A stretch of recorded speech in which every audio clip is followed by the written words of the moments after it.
there are opportunities here in Morocco. You just have to understand that it's not going to be easy. The future here in Morocco and around the world is entrepreneurship. There's going to be resistance, but you just have to keep trying. But the truth is that most successful businesses in Morocco are not that way.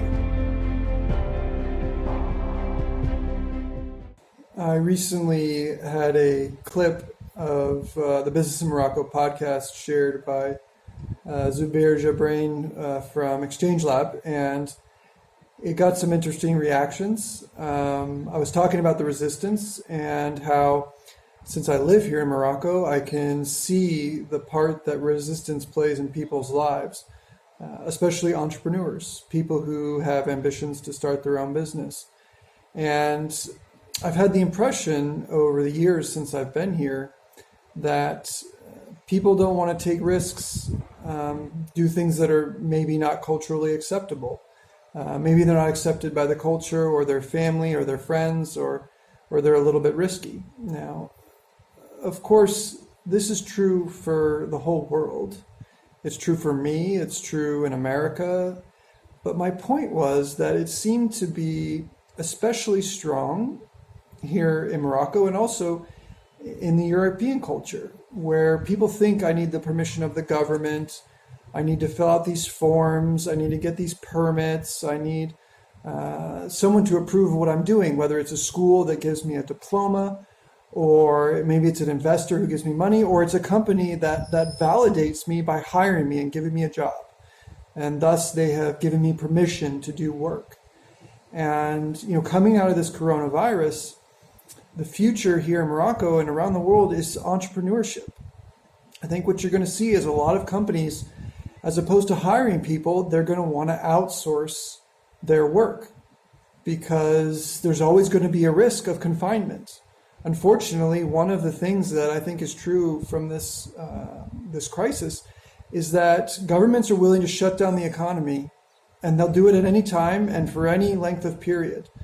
And as a business owner, you need to be ready for that to happen again. And one of the ways you prepare is by being more flexible and better able to adapt to situations like that by being able to cut your costs quickly. And it's much easier to stop paying a subcontractor or a business partner than it is to fire an employee or lay off an employee.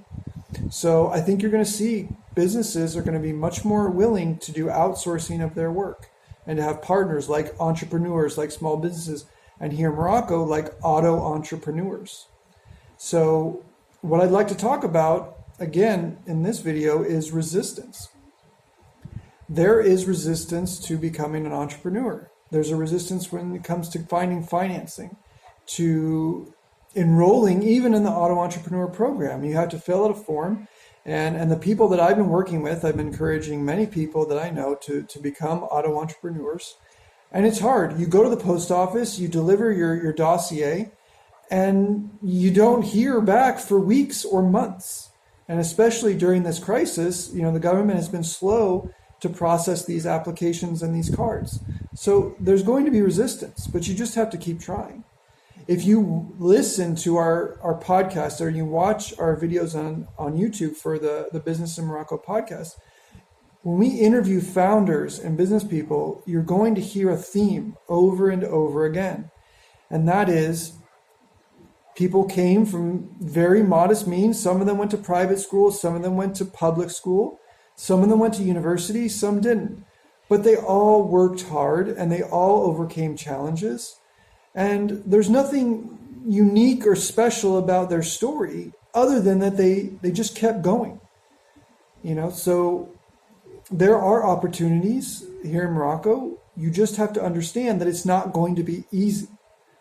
You may see a successful business, and from the outside, it looks like it was all great. It was so easy. There's so much success.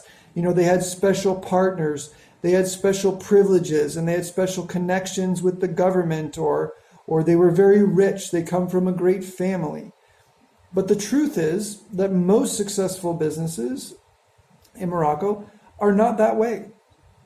They are run by people who worked hard, who started from modest means, and they just kept doing it. And they kept learning and making mistakes and offering valuable products or services. So when it comes to the resistance, know that it's there. It's going to try and stop you. It's mostly in your head, but you can overcome it and you can succeed. And if you look at our podcast, you'll see plenty of examples of people who have overcome obstacles and they've succeeded here in Morocco. So, bon courage. I want to encourage all of you that you can do it, and